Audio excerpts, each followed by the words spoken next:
Hey, good morning, everybody. It's Jackpot P here. You know, um, I want to have a talk, and I hate the fact that this has to be like my first video coming back off my hiatus, because as y'all guys know, um, I had stopped doing content like around May, because I was expecting a daughter, so I wanted to give a couple of months in between, because being a parent again, is very time consuming. So I wanted to focus my time and availability for the first couple of months for my daughter. Okay. So fast forward, I'm in the process of coming back to doing video content, right? And I would have done video content probably like a month and a half ago, but I was waiting for this Ableton update. I don't really want to bore y'all with all the bullshit, you know what I'm saying? Because I'm about to go in. Okay. I, I'm a producer. I deal with a lot of different doors and stuff like that, you know what I'm saying? I like doing door comparisons. I like working around different things, you know what I'm saying? So, I got Studio One, I got Reason, I got Ableton, we got Fruity Loops, but that's neither here nor there. But that Ableton update kind of really got me very vexed. It got me very tight. You know what I'm saying? And it's mainly because of this. Ableton is not the best software, period. It does have some good features and stuff like that. But it's funny, like what made me really speed this up was when Bolo said that when he was going off about Ableton. You know what I'm saying? So that's what made me update faster, but fuck all that. I took that beta, right? When they told us that they was doing the splice and the fucking, excuse my language on this video. It's just, first of all, the splice and the stem separator shit, right? They was the last people to do it. I mean, Reason still hasn't done it, but all the major DAWs have stem separator. That's not the point. You know what I'm saying? When I first did the beta, right? The splice thing worked. You know what I'm saying? Everybody knows what the splice is about. I'm not even going to explain it. The splice integration worked, but I could never get the stem sequencer shit to work. You feel what I'm saying? So I downloaded another beta. I did it on both my MacBook and my motherfucking PC in the studio. Never got the stem separator to work. Me, when it comes down to beta things, I'm like, okay, whatever, maybe they're going to fix it, whatever. I'll just wait for the software to drop, and I'll just get the stem separator in. So mind you, while this whole time, I'm delaying doing videos and stuff like that because I wanted to compare and contrast the stem separators and doors and for the features, so I didn't want Ableton to be left out, knowing that these features was going to come. You know what I'm saying? So, you know what I'm saying? So finally, I see Bolo video, right? And because I already got the link, the email that 12.3 was available. But I'm like, okay, you know what? I'll wait. You understand? Because I was busy this week. I said I'll wait. But it wasn't until Bolo video, right, that came out and he was going in on Ableton. I ain't gonna front. I even watched the whole video. You know what I'm saying? Because in the back of my mind, I did not want Bolo to make me feel like he felt. I'm going to get to that in a minute. You know what I'm saying? So I download the fucking update. Put the update in, boom. I'll go through the shit. Yo, that stem separated shit still didn't work. Now on my Mac, the stem separated shit still ain't work. So I'm like, okay. Now I'm kind of getting upset because I can't even do this video because this thing is, very important to me. You understand? Like, I'm very particular about things that I talk about. So now my spider sense start tingling. And I'm usually right when my spider sense starts tingling. I said, you know what? Let me go to this motherfucking website. And if this is the reason why I can't use this stem separator, I'm going to spaz.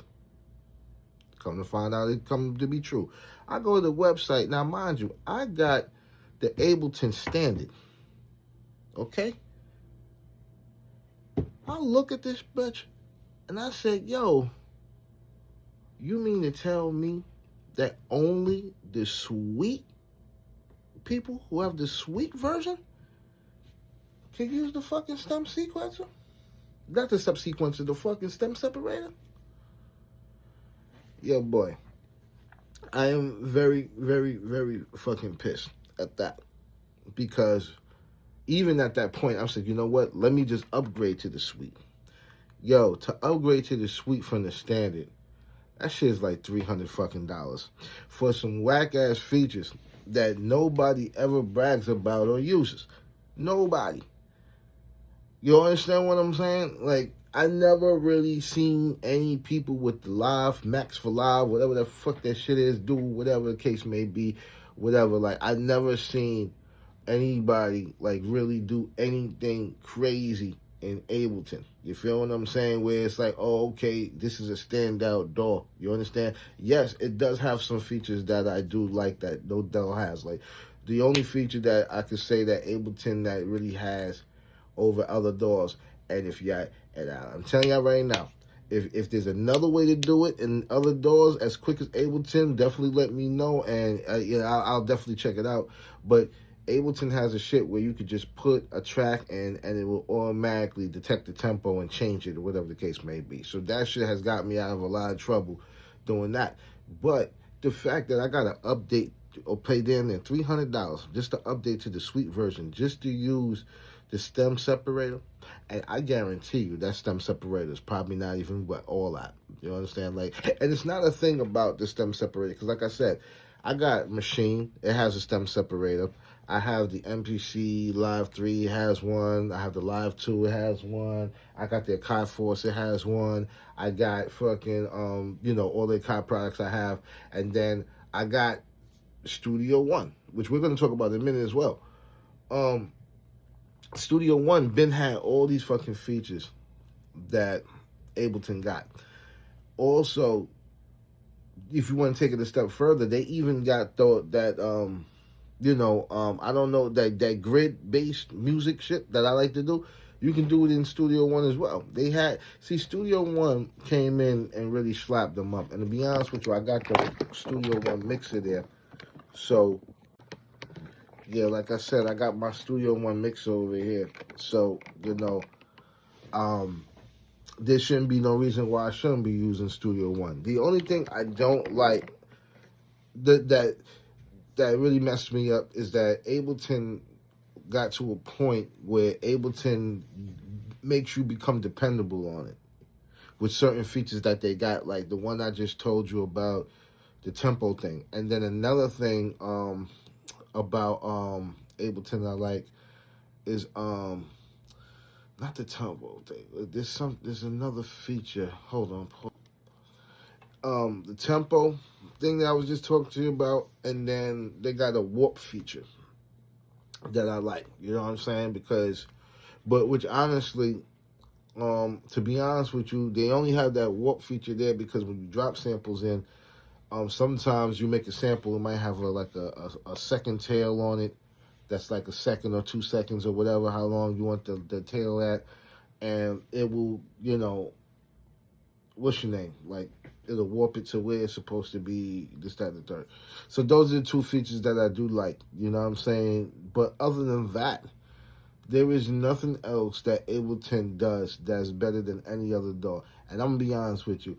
Ableton, to be honest with you, sounds fucking terrible. You understand? Especially when it comes down to basses. Like, basses, I can always sound fucking nasty in Ableton. You know what I'm saying? That's first of all. Second of all, with Ableton, and I'm not dissing Ableton. I've used Ableton for the last 4 or 5 years. And it was the only reason why I'm using Ableton that really got me to use Ableton was my Akai Force, because my Akai Force was like mimicking Ableton, so that's why I got the DAW. But I don't even think Ableton is as good as the OS on Akai Force, personally. You know what I'm saying? The sound engine in there is ass. You feel what I'm saying? Like, let's go back to what I was about to say. Basses, synthesizers, certain sounds, they sound funny on there for some reason. You know what I'm saying? Like, I use the Native Instruments package, and those sounds always sound nasty on Ableton. Like, you understand? Studio One, it sounds good. Reason has the best sound. I don't care what anybody says. I know it's a complicated DAW to use to some people who haven't used it before, but Reason has the best quality sound.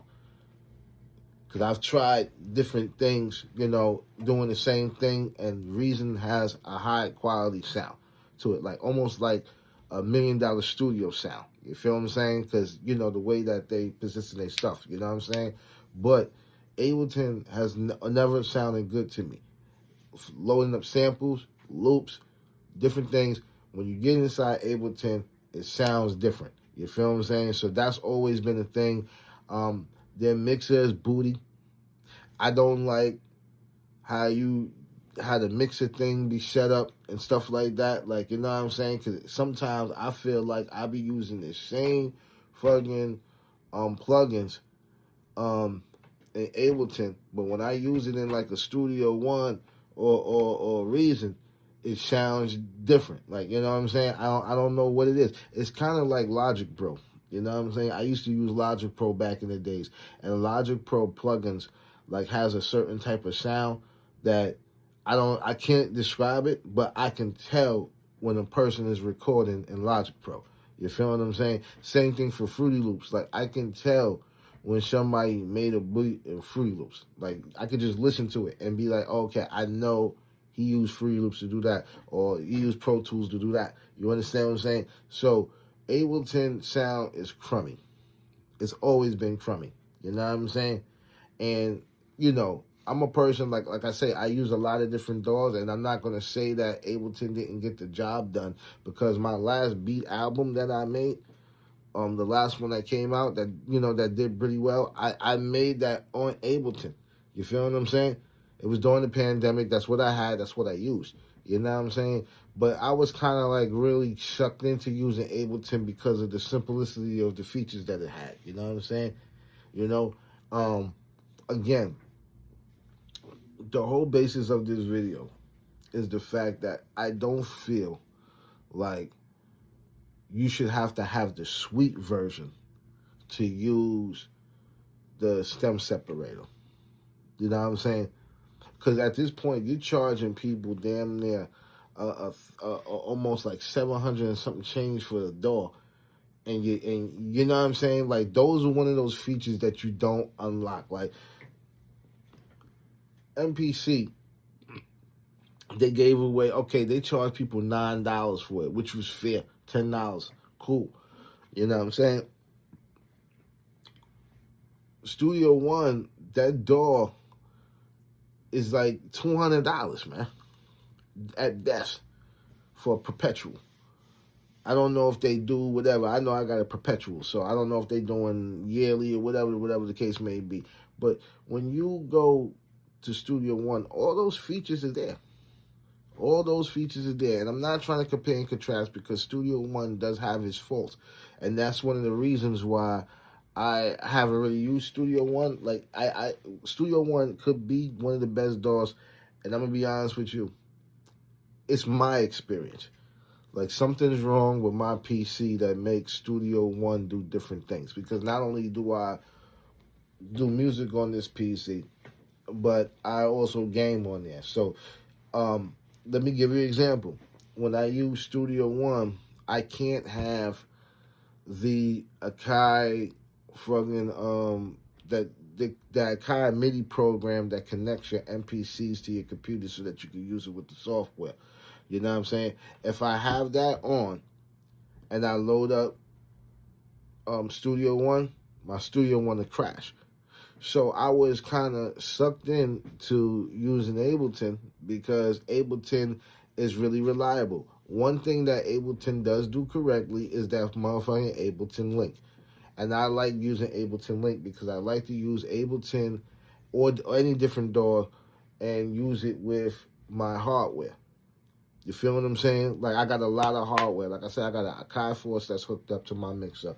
I got MPC Key 61. I got a Machine Plus, and I got an MPC Live 2 and 3, and they all have channels on my mixer. You know what I'm saying? So to be able to use it simultaneously with the Ableton Link, yes, it does work out, because now I'm not compromising. I got analog and digital running at the same time, and I get the best quality sound by doing that. Ableton Live does that correctly. Studio One doesn't do that well.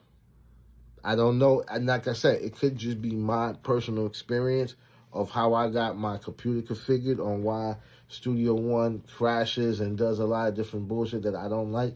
But Studio One is a complete dog. You know what I'm saying? And, you know, Ableton is reliable in those different type of aspects. But as far as it being a DAW of choice that I use, like I said, I was kind of forced to use it, knowing for a fact like the sample and audio in there is booty. It's booty. You know what I'm saying? And like I said, I've fucking compared and contrasted the audio from Studio One to Reason, Fruity Loops, and Ableton. And I'm gonna put it to you like this: Ableton is the crummiest. I don't even think Ableton has better audio quality than Machine. And I'm not dissing Machine, but I don't see too many people who use Machine as a DAW versus using it as a plugin. I use Machine as a plugin. You know what I'm saying? I even use Reason as a plugin. And Reason, the Reason Rack plugin sounds horrible when you put that shit in Ableton. This is why I don't even like if I'm not using Reason in like Pro Tools, or which I don't really use Pro Tools, or just use Reason in Studio One a little bit. Like, I'd rather just don't use the plugin and just go into Reason and do it just that and the third, because it's like, you know, to me, I feel like when I use the Reason Rack inside Ableton, it's like I'm disrespecting the Reason, because the sound from Ableton, I don't know what it is. I don't know if it has to do with the internal compressions or whatever the case may be, but Ableton has this tape sound to it that is just there. I don't know if I'm doing something wrong, but nah, I can't be, because I've made Ableton beats on the Mac, and it's the same thing. Like, Ableton sounds horrible, nigga. And then Mixer is horrible, man. You know what I'm saying? The effects don't make it better, because not only does it sound horrible, but it makes the effects sound horrible. Like, you know what I'm saying? I can't put my finger on it, but if anybody knows what the hell I'm talking about when it comes down to Ableton compared to other DAWs and outboard shit, like, yo, Ableton sounds horrible. The instruments in there sound horrible. I don't even know what to call. Like, I don't see anybody who has Ableton that uses the instruments inside Ableton. They don't. Now, Ableton Push, is it one of the best motherfucking controllers out there? Hell yeah. And honestly, because of me having to upgrade to Suite to use the stem separator, I'm not buying no MPC3. I'm not Ableton Push 3. And that was the next thing. That was the very next thing I was going to buy, was the Push 3. You know what I'm saying? I'm not even doing that, because y'all got some nerve trying to charge extra money. Like, you have to be a Suite user to use a stem separator. And at this point, I want to see a video with somebody who actually used the stem separator, and I want to know their how the quality is. I really want to know how the quality is. How spot on that shit is, personally. You know what I'm saying? So, again, I'm not going to keep y'all too long. I probably kept y'all long enough, you know what I'm saying? But like I said, I'm pissed at Ableton. This changes a lot of stuff for me. It's a small thing, but it's a big thing compared to everything else that you had to put up with Ableton. So, it is what it do. You know what I'm saying? To each his own. I don't know what else to say. But I'm off this. I'm a holler.